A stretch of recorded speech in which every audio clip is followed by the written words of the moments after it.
him, not only did he moved from America, he was a top shot attorney in America. He took on big corporations like Monsanto and several oil companies here in America, but he relocated, right? Went to Nigeria and decided to run for the presidency. And we all were asking him, what is going on? Why would you leave such a lucrative, high-paying profession in America where everything is stable and solid? Leave everything and go to Nigeria. He said he was convinced that he is called to help raise Nigeria up, to help ensure the survival of Nigeria. And he went to Nigeria, founded a political party, the National Nigeria for Democracy Party, and he ran on that platform. Today, I want to explore with him his motivation and reasons for doing this. Now, we all know that politics in Nigeria is a baptism of fire. So I want him to come and talk about that. Professor Moghalu had said that presidency of Nigeria is not moi moi.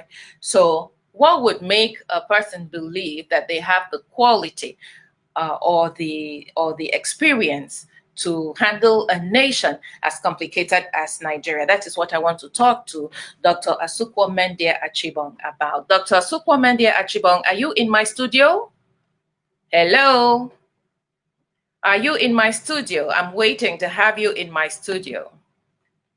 Okay, as soon as he joins me, we will start our discussion. Please send in your questions, because those of you who live in Nigeria, who are living the experience of the insecurity, of the lack of power, of the lack of, basic social amenities, you know, you are wearing the shoes, so you know where it hurts.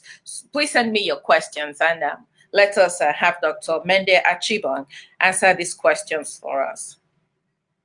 Dr. Mendia, are you in my studio? Please join us ASAP. All right, we're waiting on you. Meanwhile, let us share his profile so we can all know his background and where he is coming from.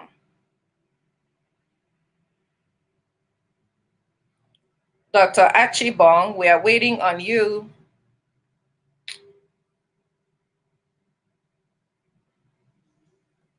Hello? I'm waiting on you. Please join. Click the guest link and join us in the studio. Okay. Thank you.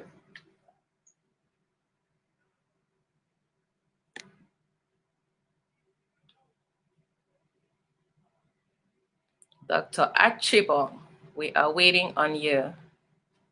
Thank you.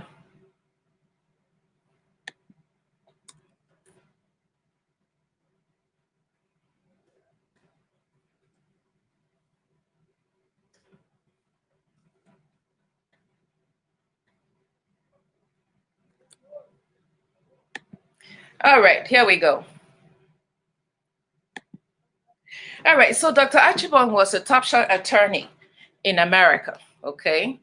Like we said, he had a case with Monsanto. Monsanto is this giant company that handles preparation or presentation or growing of genetically modified foods. Genetically modified foods have been largely suspected to be responsible for most of the illnesses that we are experiencing in America. But they have said that that is not true, and they have shown documentation and everything to prove that that is not true. But Dr.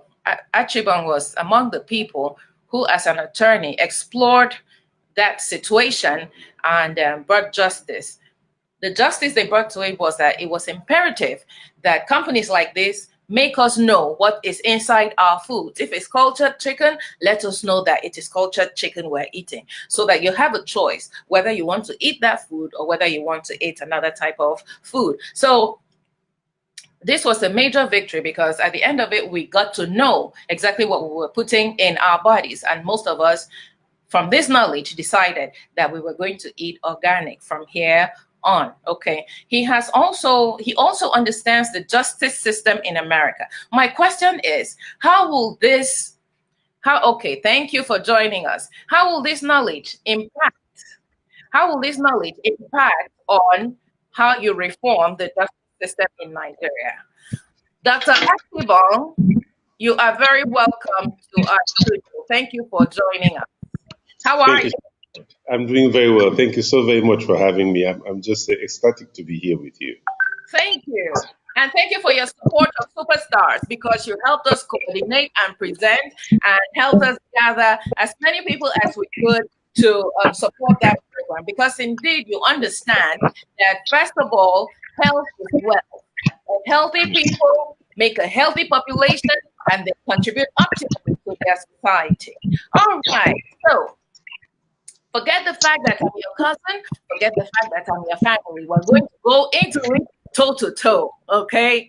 In 2015, you told me, or you let the family know, that you wanted to run for the presidency of Nigeria, and we all thought, oh my goodness, why do you want to set yourself on fire? Because as far as we were concerned, that was like setting yourself on fire. All right, and we dissuaded you. We're sorry about that. But then you were very sure of your conviction, so much that in the subsequent election, you ran as a presidential candidate in Nigeria. Please, could you tell us about what motivated that decision? Look, when you have the opportunity to experience what good governance is outside of the country, yes. When you have the opportunity to experience the dividend of good governance, when you have the opportunity to experience the benefit of good governance in terms of constant power, potable water, drinkable water to every individual, and also a safe and secure environment with good transportation road network in the country, you will eventually have an urge, invariably a desire, a strong one, to be able to transfer that knowledge and experience to your home country. And that's precisely what happened to me. Having spent so many years in the United States, having experienced good governance, having experienced the dividends of democracy in that environment, I decided it might be worth my while, not might be, but it will be worth my while to actually go back to Nigeria and transfer the knowledge that I have acquired in the foreign land into Nigeria at the highest level. And that's what drove me into running for the office. Highest level would be the office of the presidency, because that would be the highest platform from where you can contribute to the society. But then again, someone would ask, okay, you have never been in politics. You have never held office in Nigeria. How do you understand the inner workings of such a complicated office that you would go? I understand that your profession in America, of all places, was very complicated, but what would arm you or equip you with the ability to be able to handle an office as complicated as the office of the presidency, having never experienced, a lower office in Nigeria, to be able to understand how it works, so to speak? Well, there is a time to have a fresh wine in a fresh skin, and there is a time to have fresh ideas brought forward by fresh faces and fresh people. I believe that having come from a different environment, being a fresh face, I'll be able to bring about a new set of ideas that would actually translate well into the building of Nigeria. If we are going to depend on those old and reliable persons that have been in government since 1960, I don't believe we are going to have a different country, Nigeria. It is incumbent upon people like myself who have never been tempted by the political forces that are very powerful in this country of Nigeria to step forward and put themselves forward to be able to make a difference in the lives of Nigerians and in the governance of the country. Okay, now there's a question here that says, if you were president for a day, what will be the first thing you would like to change, and how would you do that? Oh, look, Elu, uh, Dagba. the very first thing I would like to change in the country is to ensure that we have constant power supply. There is no developed nation, no matter how much perverted the disinformation might be, there is no developed nation that has ever gone to the point of development without having constant power supply. We will simply be running in circles if we do not have constant power supply. I would diversify our sources of generating power, solar power, hydropower, um, wind power. There are so many other sources of power that we can generate energy from, that we would not have to just depend on hydrocarbons anymore and oil. I would also look into gas flaring and make sure that we are actually really tapping the gas in this country so that we can generate power. Look, without power, we can't have a manufacturing sector. That's just not possible. Because the very first thing that people think when they want to set up any manufacturing company is, where do we get power from? Now you have to generate your own power. Not only do you have to buy the equipment, not only do you have to buy the land, not only do you have to build the manufacturing company from scratch, you now have to generate your own power. That just makes it uneconomical for any company to come and set up shop in Nigeria. And that's the very reason that companies have left Nigeria. Manufacturing companies have left Nigeria. And we are left with just service industry company. That would be my very first thing. But Okay. let me just move forward a little bit and say that at the same time, because of the level of insecurity in Nigeria, I Exactly. believe I would tackle it at the same time. But you see, it's a vicious circle, because where you don't have jobs, you're going to have young individuals available for things that bring about insecurity. So you want to tackle both things with the same prong. So power, so that we can have manufacturing companies, we can have service industries that begin to grow, and at the same time tackle security seriously and just reinvigorate the security apparatus of Nigeria. Okay. So reinvigorate the security apparatus of Nigeria in terms of the police, in terms of the military. What would you do? Because as the police force is in Nigeria, every day they are. I don't want to call them incompetent, but there are so many reports of corruption, so many reports of accidental killings, and so many reports of the police getting indicted in robberies that have been reported in Nigeria. After that, I'm going to ask you where you're going to get the money from to do all that. Please speak on the security system and overhauling the police and military arm in Nigeria. Look, when you have a significant number of security personnel like the Nigerian members of the Nigerian police force guarding very important persons in the country, you are drawing down on their operational strength and capabilities. Now, you may have one individual, let's take, for example, a senator. You may have up to 15 policemen, including military, guarding one senator. They'll guard his office, they'll guard him in the car, they'll guard his home, they'll guard his wife, they'll guard his children, and they'll guard the house in the village. Isn't that That's just, creation? I'm sorry? Isn't that job creation? No, that's not job creation. I mean, what that does is it takes away from the ability of the police to engage in community policing. It abrogates onto one individual the apparatus of the security force, thereby lowering the capability of the police to respond when there is a high degree of attack or insecurity. Now, if we do away with the guarding of the VIPs, senators, members of the House of Assembly, or highly placed business persons, you'll have more policemen that will be engaged in the policing of the community. When we talk about corruption in the police force, the police also recruits from the Nigerian populace. So when you reduce the corruption within the Nigerian populace itself, you're going to reduce the corruption within the Nigerian police force. Police are easy targets because they stand on the road, and whatever transpires on the road transpires on the road before every other person. But you really want to look at the corruption. You look into the civil service, and you look at it, you look into the political appointees, and you see the transformation of someone who just didn't have that much before being appointed a director general or a director or a commissioner or a head of a parastatal, suddenly having two, three houses, four cars, and able to send his children to the best schools in the world outside of Nigeria. That is sudden wealth. And when you have sudden wealth with no apparent source of income, be certain that there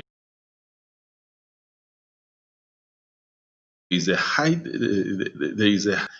degree of the possibility of corruption attached to the emergence of that sudden wealth.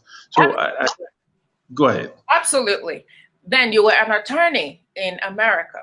And then we see this high degree of corruption that is nonstop, intractable in Nigeria. What would you do to curb corruption? How would you set up the justice system in a way to persecute such civil service offenders, that display sudden wealth? How would you curb that? Because whatever money is going, whatever resources they're using to enrich themselves like that, means that there's a depletion of services that should have been rendered to the people. What would you do to ensure that the justice system puts an end to that? And we also would like to talk with you about the justice system catering to protection of women and children from rape and other violence in Nigeria. Look, when you have independence of the judiciary, you're going to have a higher degree of convictions. Okay. When you have prosecutors who are trained, appropriately trained, you're going to have a higher degree of convictions. When you have investigators who are properly trained, you're going to have a higher degree of convictions. When you have people who are enlightened within the society, who can step forward with the appropriate information to not just indict, but to convict an individual that is alleged to be corrupt, you're going to have a higher degree of conviction. And then we also have to move away from the idea of this is my own man from my own tribe, from my own village, and nothing should happen to him. There are certain things that I have talked about here. The first one being the independence of the judiciary. So it means that the judiciary must have its own financial allocation that is unperturbed by the executives. That's very important. The executives must not be able to touch the judiciary. Now, within the executives itself, you're going to have the Ministry of Justice. Within the Ministry of Justice, you're going to have prosecutors that are there. You must begin to train and have capable hands within that prosecutorial department who are able to identify strong evidence, weak evidence, and absolutely just irrelevant evidence. You're going to have cases. Not going to. We already do have cases in Nigeria that have lasted for years and years and years. That's just simply because the judiciary is overwhelmed, number one, and the judiciary is not independent. Believe it or not, executives are still able to reach out to the judiciary and influence decisions. That should end. That should stop. That should no longer obtain. When you have the Ministry of Justice, let's just say a parastatal like the EFCC, take someone to court, and you see that the case is dismissed, or the case just lingers in court, and eventually the person is found not guilty. It's just a matter of incompetence. That's all it is. The evidence is not there. The evidence you have outside to prove an issue outside of court is very, very different from the evidence you have to tender before a court and prove a matter. So have to be adequately trained. Thank you for that summation. Let me ask you, When you were running for the presidency in Nigeria, we saw yourself, we saw Duro Toye, we saw Showore, and we saw Mogalu. And at a point when it became like APC versus PDP and the power structure there seemed like it was not going to allow any other person in, we had hope that there would be a consensus candidate from amongst you four, right? That, you will partner together and come in as a force to make your presence felt. Unfortunately, that did not happen. How come that did not happen? What broke it down? Because we were also hopeful that out of the four of you, somebody was going to be presented as a consensus candidate and we all would have an option from the ongoing APC and PDP. Look, my goal is one, and that is the betterment of Nigeria.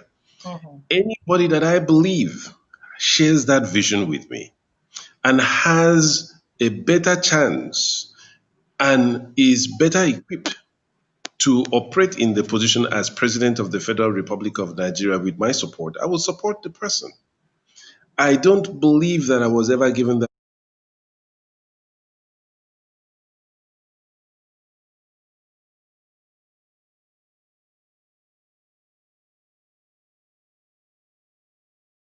opportunity to support someone that shared that kind of goal and vision with me.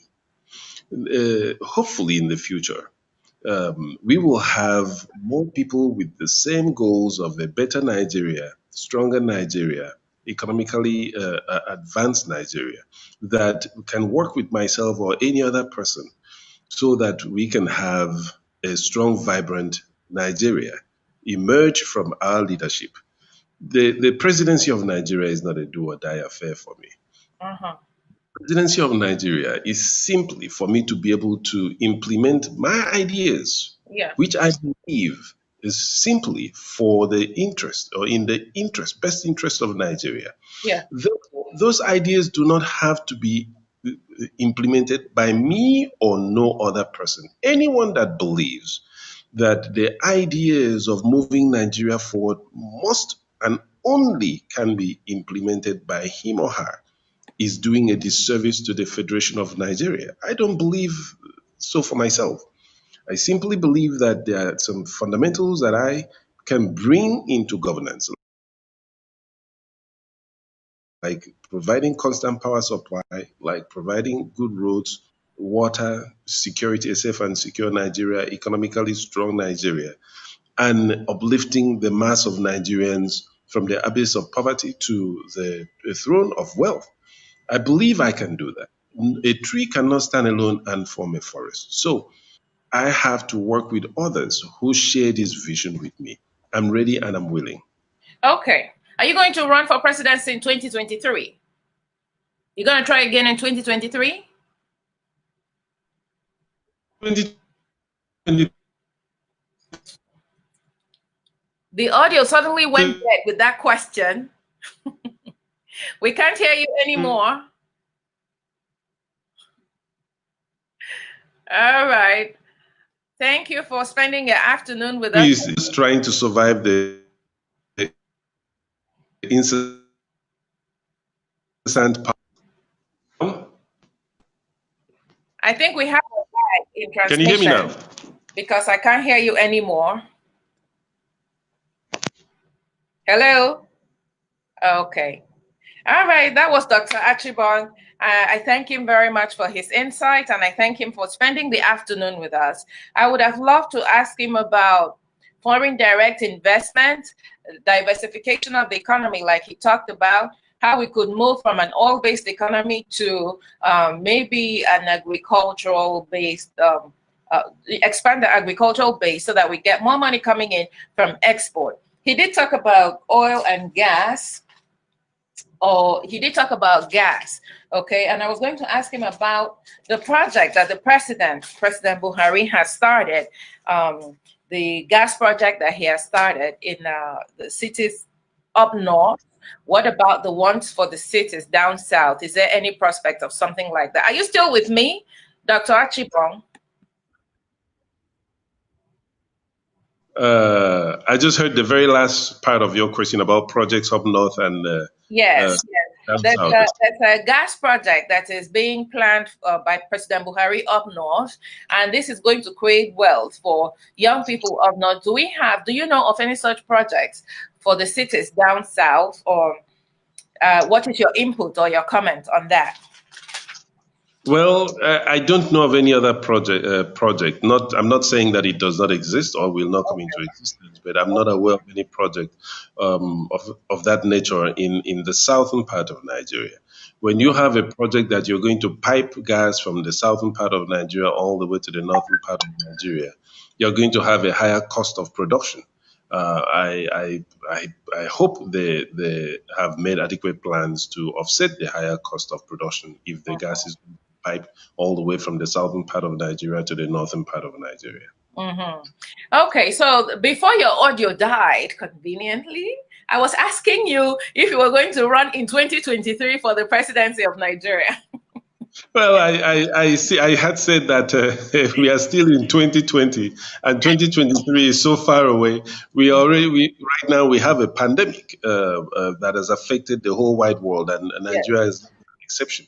And consequently, we have a depressed economy, a worldwide economy that is depressed. Nigeria is not an exception. A lot of people are out of work in the United States. I know that there are 43 million people that are out of work in the last 6 weeks. In Nigeria, we don't really have proper numbers that I can reel out to people to be able to say exactly how many people are out of work. But I can tell when I look around me, I see my neighbors are out of work. I see my friends are out of work. And I see that a lot of Nigerians are out of work. For example, restaurants are not operating at full capacity. Hotels are not operating at full capacity. People are not able to travel, so travel companies are not functional. Airline industry is down. Hospitality industries are down. The only thing thriving right now is most likely the food industry, buying and selling of food. That's about the only thing that is going on right now because we have to eat. So that's what I'm more focused on keeping the Nigerian economy alive, strong, sustainable, and competitive. Yes, I see that you're not just quiet. After the elections, everybody went quiet. I don't know if this is just privileged information, but I've been following you, and I see that you have a platform where people are understanding the economic situation of Nigeria, understanding the processes going on in Nigeria, and suggesting ways of suggesting solutions to some of the problems. Do you want to share with us what goes on that platform? I think it's the NFD platform on Facebook and on WhatsApp. What's going on there? Is it a place where you could open it up to the larger society of Nigerians to join you and also bandy ideas or exchange ideas on solutions they will prefer for the different problems in Nigeria? I find it a very educative platform. This is why I am requesting this. What do you say to that? Look, certainly all Nigerians can come on board. The platform is more of the tip of the spear. What we have is a shadow cabinet that I have put in place. So this shadow cabinet comprises of a shadow cabinet member for health, for Ministry of Agriculture, Foreign Affairs, Education, in Ministry of Interior, Attorney General, and Minister of Justice. So when an issue arises in Nigeria, I have someone who is in charge of that area that can advise me as to how to move forward. And I have that same person who will formulate and also give us presentation on the way to implement the policies so that we can also participate in the government, even if we are participating at our own level. Without doing this, we are going to be people that sit on the side and do not engage in the governance of this country. We can't have a practice of governance if we don't start at this very minute, at this very time, at this very hour, to look at the policies that are in existence the policies that are being advocated by the government and thank them for those policies where those policies are good, criticize them where those policies are bad, and make suggestions where those policies are not sufficient to meet the needs, to meet the questions, or to solve the questions that they are supposed to solve. So I have a cabinet that is a shadow cabinet member, a shadow cabinet team that Okay. looks at all of this. All right. So it's definitely open to Nigerians who are interested in joining and interested in sharing knowledge and, sharing solutions to whatever problems they envisage is coming in the pipeline for Yes. Nigerians. Finally, I want you to make a comment on being responsible, for the well-being or welfare, even if it is intellectually, being responsible for the welfare and well-being of the many number of people on that platform. Why did you not accept an appointment in this present government so that you experience in real time what is going on in different office scenarios in Nigeria, so that you could share with those people and elevate them, better prepping them for future occupation of offices across Nigeria? Look, governance is hard. It's hard work. You have to be dedicated to excel in governance, and it's easy for people to sit on the sideline and criticize. But Mm-hmm. once you tell someone, come along and do A, B, and C, you Mm-hmm. are going to find out that a lot of people may not be equipped, even if they want to do it. They may not be equipped to do it. Mm-hmm. They are, it's easy to criticize, and a situation and a scenario like this, where we have shadow cabinet members, actually helps to sharpen the skills and helps for me to be able to identify potential skill sets in different individuals. Now, having said that, just permit me to say this: when you have a situation like kidnapping of young individuals, Mm-hmm. or of women in the society, I Mm-hmm. can't step out and do a lot of these things in terms of investigating, looking into it, and trying to assist to recover the persons or rescue the persons. I have members of the shadow cabinet members that actually work with me and work with the police department, work Wow. with the proper agencies in identifying the persons that have been kidnapped, in identifying the proper resources for the rescue of the person, and bringing pressure to bear on the rescue of the person. One example, I won't mention the name, I believe you're aware of the person, was what took place in River State, Port Harcourt, River State, about 2 weeks ago, where a young girl was allegedly kidnapped, and we worked diligently. I worked with all the security agencies in River State and at the national level as well, anti-kidnapping squad out of Abuja, to be able Mm-hmm. to young girl and bring her back. And also, we talk about the rape that took place of Wailo Vera Yeah. in Edo State, Yeah. and we are working with the Commissioner of Police there as well, as well as the rape that took place in Oyo State. We're working with the Commissioner of Police there as well. So members of the Nigeria for Democracy Party are getting exposure in terms of how to actually execute a lot of these things. It's easy to say the police did nothing or the government did nothing, but once someone is given the opportunity, that's when they begin to work. That's where the actual work starts. Glad, thanks be to God, that we were able to rescue the young girl out there in River State, while we still diligently work to try to solve the murders along with the police force in both Edo State and Oyo State. All right. So, is there a rape culture in Nigeria for real? Well, um, let me put it this way. It might be time to educate young men Mm-hmm. about how to relate with women. And it might be important to educate the young girls in terms of how to relate with men. Mm-hmm.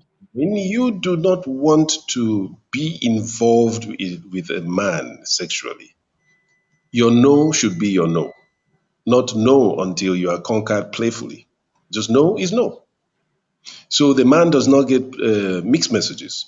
Yeah. And We have to educate the men that when a girl says no, Yeah. it is not a matter of pride of to say, oh, she said no, but Mm. I conquered her.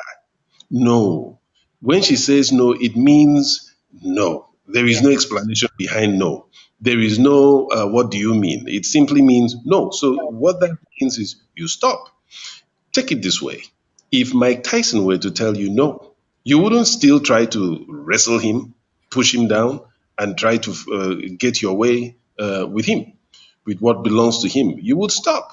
The same way men have to view the women. Yeah. When they say no, we must begin to understand that that no means no. No. And very important, please, as a woman, when a woman says no, it must mean that she means no. Not I'm playing with you until you conquer me. Let me see how strong you are as a man. No, that is wrong. That is sending mixed messages to men, and men will hide behind the veneer of I conquered her. It shouldn't be that way. Okay. Thank you so very much. Wise words, Dr. Archibald. Wise words. Thank Thank you. you. Do you have any last words for our audience? Any Well, advice? yes, definitely. Look, we have had a devastating experience with the lockdown. We've not had hospitals, we've not had schools.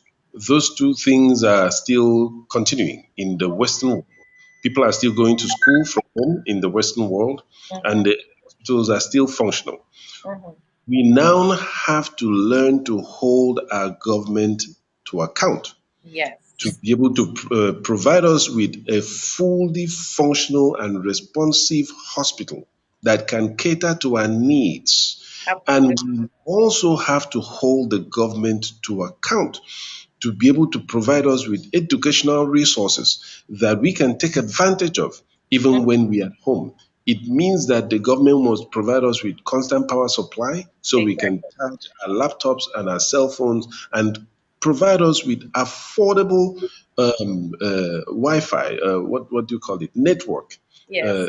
data service, so that we can afford to go to school from home. Right Mm-hmm. now, only the children of the very, very, very, very rich can Mm-hmm. stay online to attend any kind of classes. It's just prohibitively expensive. All right. Thank you so much for spending your afternoon with us. I don't know what time it is, but your evening and our afternoon. Thank you for the wise words and the counseling. I'm sure our viewers learned a lot from there. It was a pleasure to have you, and I look forward to other opportunities to continue to share knowledge or share in your wealth of experience. Thank you very much. Thank you. I'm glad. Thank you. God bless you. God bless you. All right, everybody. There you have it. That was Dr. Achibong speaking with us, a member of the Not Too Young. He relocated from the United States and served his country, ran on the platform of running for the office of the presidency in Nigeria.